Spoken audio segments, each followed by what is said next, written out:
You know, I really wanted to make a special intro for this, but I really ran out of ideas. What do you really do for an intro to the greatest of all time? Well, I had one idea in mind, but it's so uncreative. I don't think I'd want to do it, especially because Wabadoo!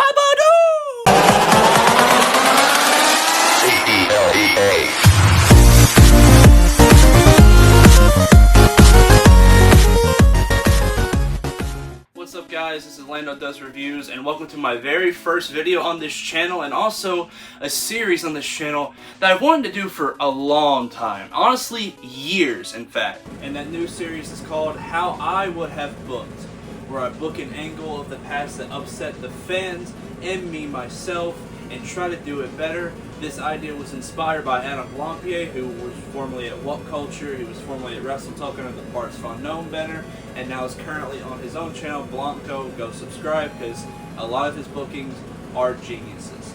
The whole premise of this is I want to talk about something that's very recent, that's left such a stain on people's memories, and also something that many people have not been able to get over despite it being so many months ago. And that is the John Cena heel run / retirement run. Now, John Cena has had quite the storied career. Most of y'all may know him from the Marine film, which could be classified as a film. Maybe y'all recognize him from the Fruity Pebbles commercials, as he was a mascot for Fruity Pebbles. Or maybe you recognize him for this. And his name is John Cena!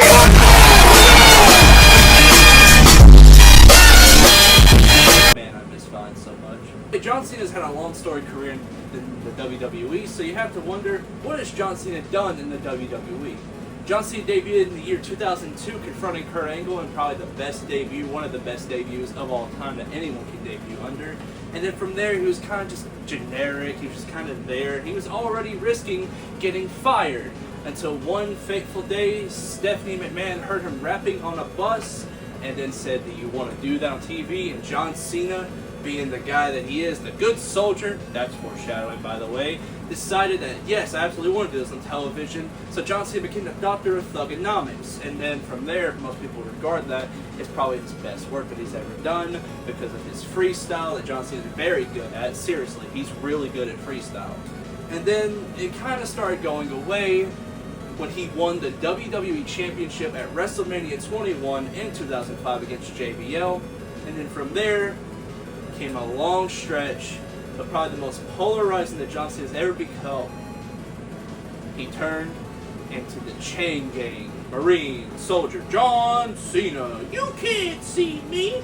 And from there, he became very polarizing. So much so to the point where John Cena started to get heavily booed, and it started an ongoing war between the fans. You have the little kids and the soccer moms over here belling at the top of their lungs, "Let's go Cena!" And then over here you got the men with hair on their chests just belling out in a loud masculine voice, "Cena sucks!" And John Cena's been kind of plagued with that for the majority of his career. And a lot of that could be placed on the constant bad booking that the WWE had booked him under, the constant burials, which that's a story for another time. So John Cena went through a very, very polarizing stretch of his career until about the year 2015, where at WrestleMania 31 he won the US Championship from Rusev, which a lot of people scorned at and cried about, because John Cena, this is just classic WWE for you, they would build a guy up, make him dominant and brutal and strong and all of that nature, only for John Cena to then knock them off the perch and then to go straight down the card, maybe even future endeavor. But something kind of changed with this. John Cena then started doing US Open challenges, to where he would start having phenomenal matches against all the guys on the show, probably the best match of the entire show, where he had two beasts of a match with Cesaro. Please go check them out. 3 great matches with Kevin Owens. Go check those out. And then from there, after John Cena lost the US Championship, he kind of went down the part-time schedule, where he started getting more opportunities for Hollywood, to where he portrayed a drug dealer, Amy Schumer's boyfriend, and then probably his most obscure role, I don't know if you guys are aware of this, Peacemaker! That's some good stuff right there. So John Cena would start getting opportunity from Hollywood. He would show up every now and then in WWE until about the year 2024, to where John Cena showed up surprisingly at Money in the Bank to confirm that the next year he was retiring and that he was been going on a retirement run, which got a lot of fans' hopes up and a lot of speculation as to what this run would look like. And then he said to us that he was going to be full-time, that he was going to make non-stop appearances, and let's see where that goes. So we go to the year 2025, where Monday Night Raw debuted on Netflix. John Cena basically came out to say, I am going for the Royal Rumble, and then he disappeared. Which is kind of odd, considering that he promised us that he was going to be here full-time, but he was still not there all the time. Gotcha. John Cena then showed up at the Royal Rumble, which I was gratefully and thankfully at, to where he was then pushed off the apron by Jey Uso. Okay, that's a bit weird, but okay. But then, something interesting happened. John Cena runs back into the ring, tries to square it with Jey Uso like he's enraged, and he's bubbling with rage that this happened, which is kind of interesting because John Cena's never shown to lash out at losing.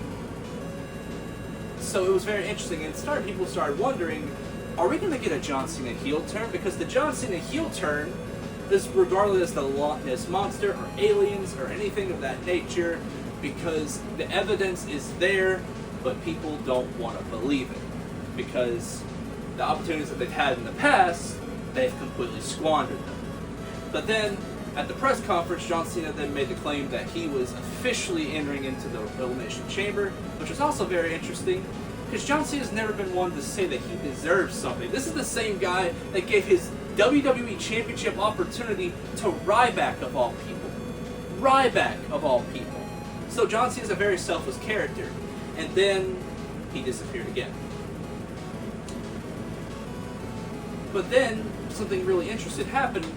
CM Punk didn't address this on television. That was really interesting because it was like, they're actually addressing it. They're actually addressing that issue that the fans have had. Maybe that they are building to our heel turn after all. Let's see what they got.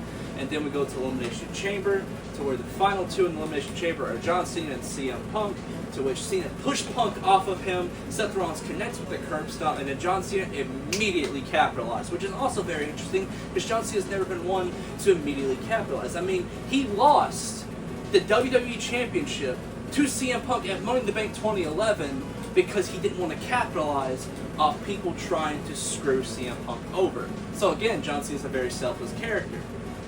And then, shortly after, John Cena wins the Elimination Chamber, Cody Rhodes then comes out, and now they're face-to-face. But a little side note. So Dwayne "The Rock" Johnson came back and basically said to Cody Rhodes, I want your soul. This left a lot of fans confused because, number one, the promo that The Rock cut wasn't that good, and it was very confusing. And number two, they didn't know what direction this was going. Is Cody going to turn heel and we're going to get a heel Cody against a face John Cena? Or are we going to get a heel John Cena against a face Cody? Like, there's so many possibilities that they can go with this. So then The Rock comes out, Travis Scott of all people, and then Cody politely tells him that he rejects his offer, before John Cena then hugs Cody Rhodes, only for WrestleMania, John Cena. John Cena then low blows him, kicks him square in the jewels, and then The Rock and John Cena brutalize Cody Rhodes, and now John Cena is officially a heel. Oh man, the reaction afterwards was quite, you had to be there for it. So then you ask the question, what are they going to do with a John Cena heel run? So then John Cena comes out and he says that the entire fans have disrespected him for years, has been nothing but a toxic relationship, and say what you guys want about the build to WrestleMania 41 last year, but this build was actually intriguing because no one knew what to make of a heel John Cena. So this was one of the very few bright spots in the build to WrestleMania. So then we go to the match itself, and you feel the balloon deflating. That's how this match felt. Now, like, there's some good stuff in this match, but it was very slow, very deliberate, and if you ask the man himself, he intentionally wrestled that way because he was a heel and he didn't want to wrestle high energy. So take that with what you will with Mr. John Cena. And then both men are down, and then whose music hits? Travis Scott's. And then in the main event of WrestleMania, we had 5 minutes taken and focused strictly on Travis Scott. So Travis Scott was nailed with the crossroads as John Cena then cheated to defeat Cody Rhodes. John Cena now becomes a 17-time champ, and even though the match was deflating, let's see what they got next. So then John Cena shortly entered into a feud with Randy Orton, to where they're revisiting that feud of their past, probably the most iconic feud that John Cena's ever been a part of, so it makes sense to revisit that feud, only for John Cena to kind of look weak in this feud and really amp up the whining and the crying of John Cena. So it seems like they were really not getting what John Cena's character was, or they just didn't care to visit that. So then John Cena defeated Randy Orton and then entered into a mini feud with R-Truth, to where that could be classified as a feud.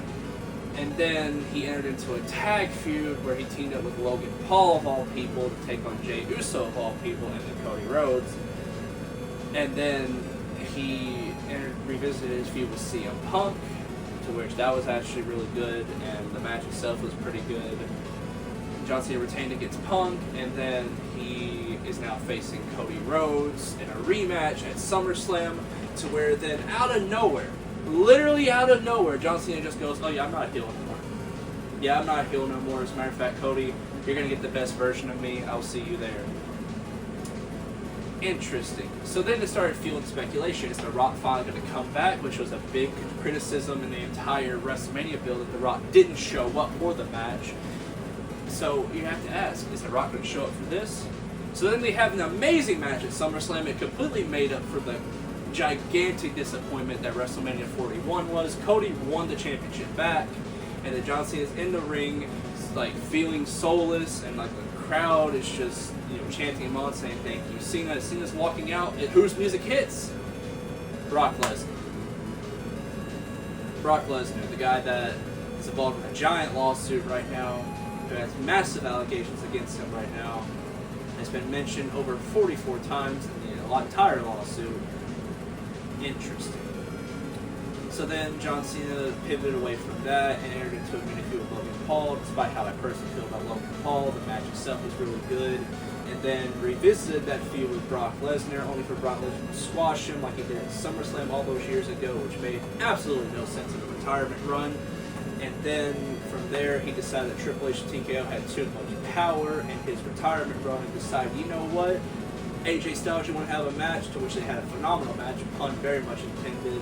And then he had a match with Dominic Mysterio, to which he won the Intercontinental Championship and became a Grand Slam champion, only for him to then lose to Dominic in one of the most overboard matches I've ever seen in my entire life. And then the last time is now tournament built up, and then we get Gunther winning the tournament. Now we're getting Gunther versus John Cena, and then John Cena smiles as he taps out to end John Cena's career, which a lot of fans really hated this ending and told Triple H exactly how they felt about it. My personal feelings I will talk about later. It's just questionable. And all of this, like, John Cena did some really good work in this entire run. He really did. Like, he showed that he can be a good heel. The only problem is it exposed a problem with TKO and Triple H, that they only care about moments rather than actually building it up and actually making it long and lengthy. So the problem is it just felt directionless, especially for John Cena's retirement run. This is probably the greatest of all time in your entire promotion, and you are just treating him just like an afterthought, really. That's what he kind of felt like, especially in his retirement run. It's one of the biggest, gigantic, disappointments of the entire year, and there's a lot to be thrown around. But if I was to pinpoint one problem in the entire year that was 2025 in the WWE, this would be it right here. And let's see if I can look it better.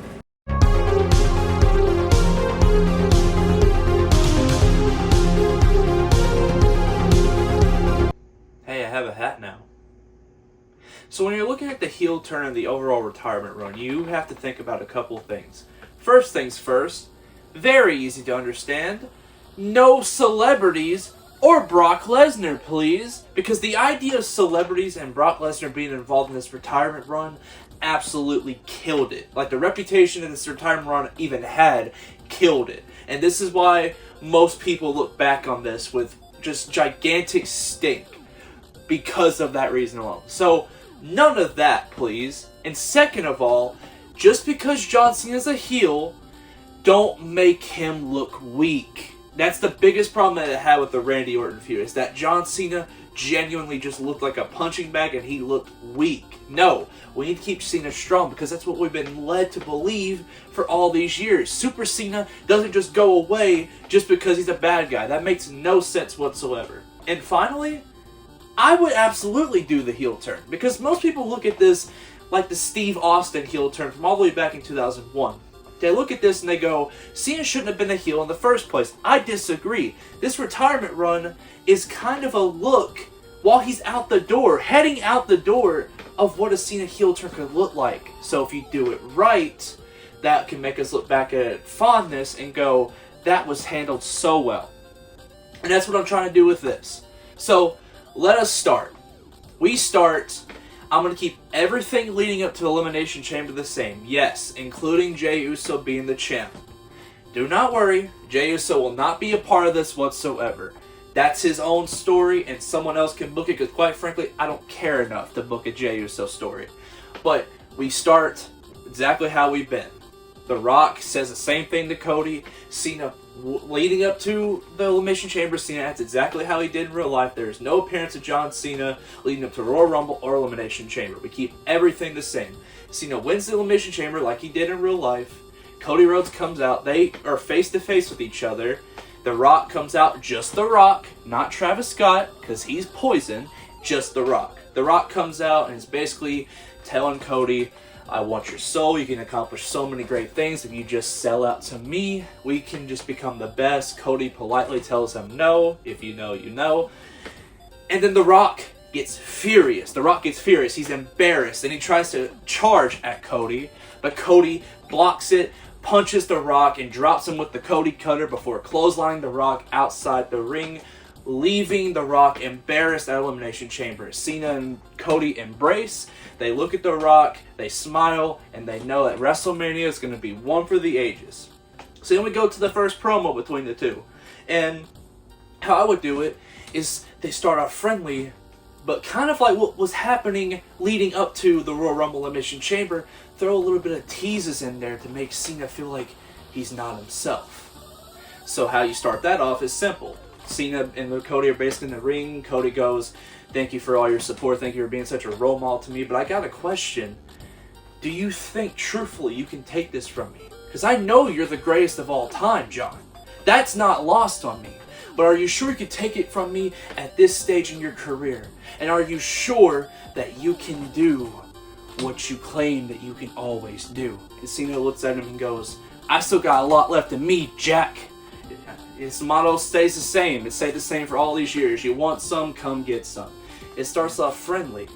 Then the next promo, same thing, except Cena looks at Cody and says, your match from SmackDown, you did great. You showed incredible athleticism, but you stumbled in a lot because you hesitated. Are you sure that you can successfully defend this title from me when I'm laser focused and that I have the ability still? And Cody looks at him and goes, well, John, I mean, with all due respect, no one in my entire career has ever told me I can't wrestle. I can't say the same for you. And Cena goes, you know, you're fair. That is a fair point. But you can just see there's something off with Cena. And then the third promo, Cena just goes outright and admits, Cody, I am desperate. You see, at one point this was just a dream to me. I didn't even care about 17. I wanted to control the controllable. But I have one more run left in me. I have a lot more to give on my way out. So all I need from you is your best, so I can prove that all this talk about me being the greatest of all time is actually true. So they're being friendly with each other, but you can tell they're starting to get on each other's nerves because you know how competitive men get when they're on the grandest stage. So when we go to the match at Mania, and it's completely even. Cena's not wrestling an intentionally boring style. Cody is not held back by this whatsoever. They're intentionally even. At one point, both men go down, and the referee is taken out as well. Then out comes, if you smell, The Rock makes his way out. The first time The Rock has been seen since Elimination Chamber. The Rock walks into the ring, soaks in the glory from the crowd, because we know The Rock's ego. You know he can't handle it because he likes doing this. I apologize. But anyway, The Rock comes back into the ring.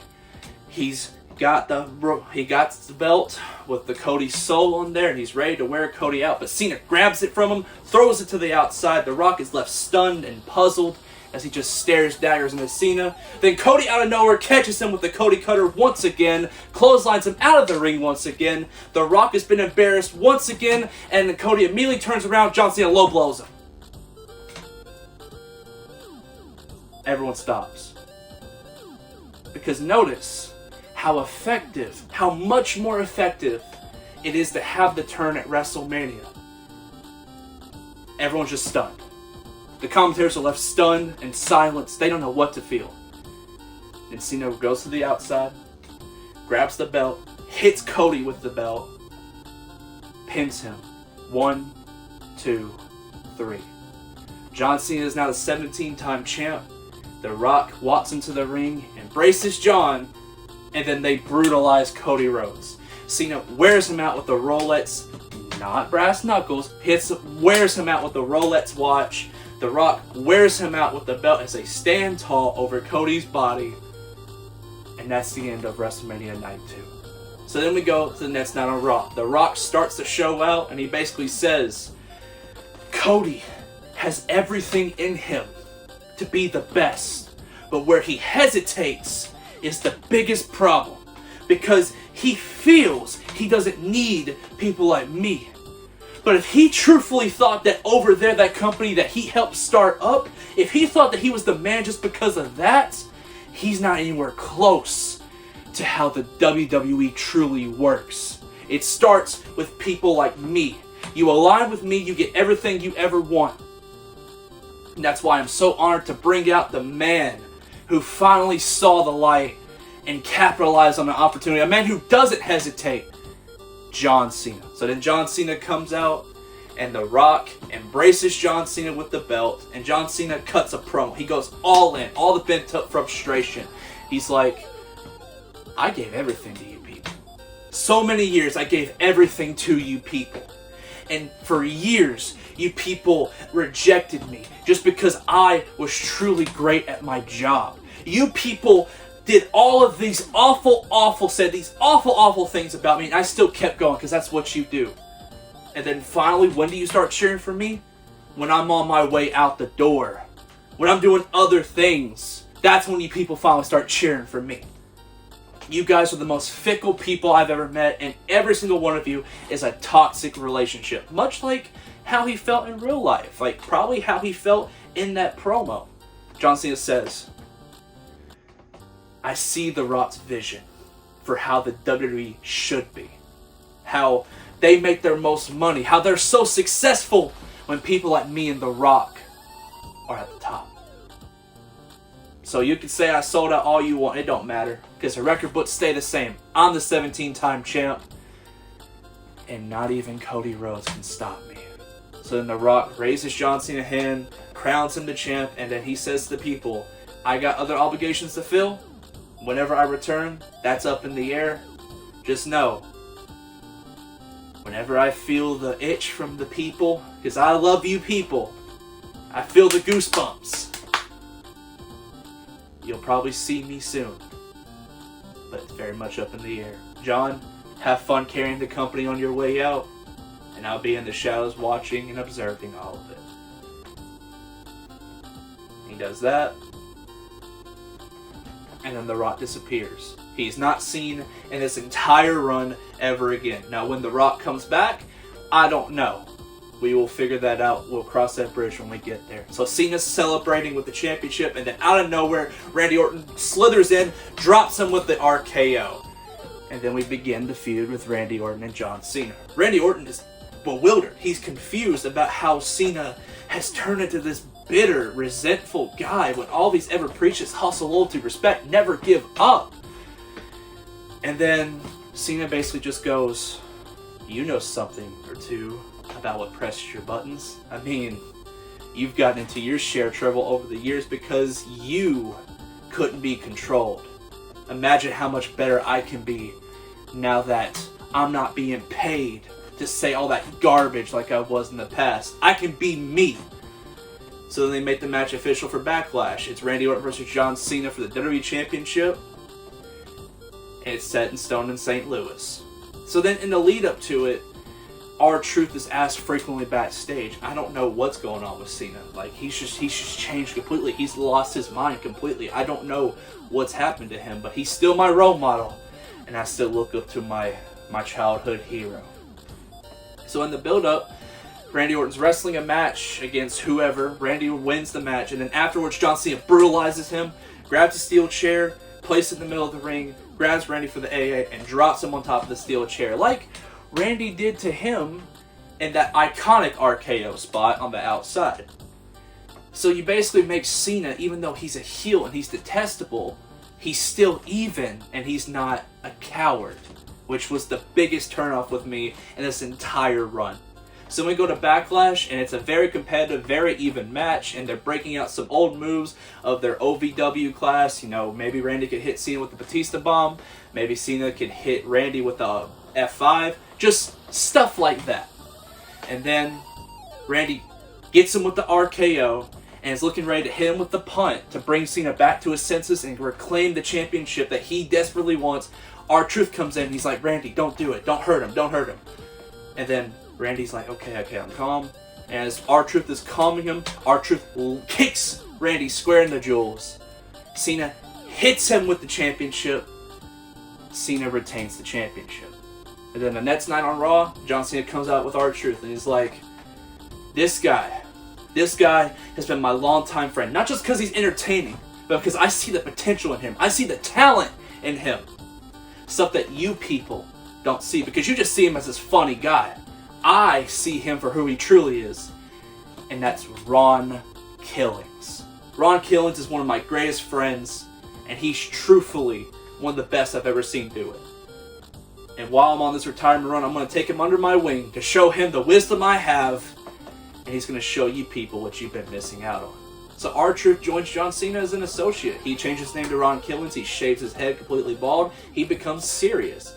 Because the biggest problem when they did it in real life is they didn't capitalize on it in any way, shape, or form. They had Ron basically lose to Cena, and then he just gets embroiled into a feud with Damian Priest and Aleister Black. So there's no direction for him after this. And especially coming off all that backlash that the people had when he got released, it's like you had to capitalize on it, and the WWE just let it slip through their fingers because that's what they've done since last year, and especially this year. So R-Truth turns on the Ron Killings and becomes serious, a heel associate. So then we lead to a match at Money in the Bank where it's John Cena and Ron Killings versus Randy Orton and CM Punk. CM Punk and Randy win the match after Cena runs out of the ring as the ref goes down. Cena grabs the championship, is ready to hit CM Punk with it, but then out of nowhere, some guy in a hood rushes the ring, attacks Cena, and then drops him with the Crossroads, and it's revealed to be Cody Rhodes. Cody Rhodes has come back, he's eyeing the championship. CM Punk has pinned John Cena at Money in the Bank.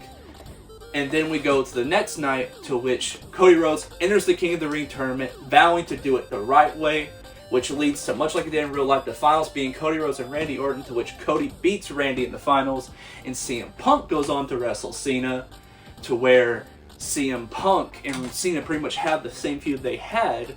And I would honestly keep the match at Saudi Arabia because it felt like such a perfect heel move to have it. Like, I know Saudi Arabia, it's poison, but it actually works for this story. Especially considering Cena's like, I know your past comments. You want to try your luck? So then we lead to pretty much the same feud they had, except for one exception. CM Punk is wrestling Ron Killings in a tables match, and is getting ready to put Ron through the table. Cena drops the table, moves it completely out of the way, and then Cena does the "you can't see me," to which Punk and Cena brawl. Punk has Cena up for the GTS, then Ron spears him through a table, wins the match, and Cena cuts that fantastic pipe bomb that he did, mirroring exactly what happened all those years ago. So then Cena retains against Punk, but except like what happened in real life, Seth Rollins does not win Money in the Bank. LA Knight does. And in this timeline, Seth Rollins and the Vision, they don't have Money in the Bank because he doesn't need it. And instead, they're just focused on making CM Punk's life a living hell. Focused on making sure that he's not the champ anymore. So then we build to SummerSlam, where Punk is wrestling Gunther for the championship. CM Punk wins the championship, but instead, the Vision attack him after the match. They're just brutalizing him, and then LA Knight runs down. LA Knight runs down, hits everyone with the steel chair, sends them all reeling, and then turns around, cashes in on CM Punk, and LA Knight becomes the champ. That's a little side note. I think it works. So then we build to SummerSlam, the rematch between Cody and Cena. And in the build-up for that, that's when they really go at each other, because it's so much rage, so much hatred. And we don't do this random face turn, but we do have Cody just going, I'm not even mad at you, John. I'm just disappointed in you. The fact that you preached all these years, and you proved everyone that ever doubted you right. And Cena looks a bit confused, but he's standing like this is the real him. He's convinced that this is the real him. All the built-up frustration, all the desperation to keep this championship, Cena is still focused. So then we go to the match, keep it the same as it happened in real life. Cody wins the belt. Cena just stands up, broken and defeated, and he offers a hand to Cody. Cody's reluctant at first, but Cody still shakes it. They hug each other, they embrace. Cena just soaks in the crowd. Ron comes down, runs down to the ring, and is embracing with Cena. And then out of nowhere, Ron low blows John Cena. And drops him with his finisher. The hatred, all the boos, as Ron runs out. All the hatred on Ron. Because the best thing that I want to try to do here is that if we're going to capitalize on a big event like that for me personally, like what happened when R-Truth became Ron Killings, let's give him a story and let's build him up a bit, because he does deserve it. So the next night on SmackDown, John Cena comes out and he's like, apologizes to the fans. He calls out Ron Killings, and then he's confronted by Drew McIntyre. Drew McIntyre, who at this point in the timeline fought Randy Orton at SummerSlam. He beat Randy at SummerSlam. And then he goes out to confront Cena as another person, or another horse needs to be put out of his misery. And then we build to John Cena and Drew McIntyre at Clash in Paris.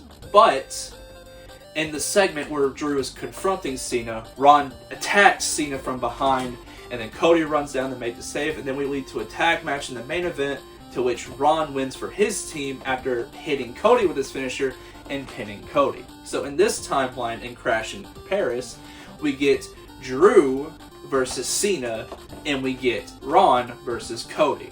Cody retains the championship against Ron, even though Ron puts up a hell of a showing. And then we go to Cena and McIntyre, to which McIntyre beats Cena.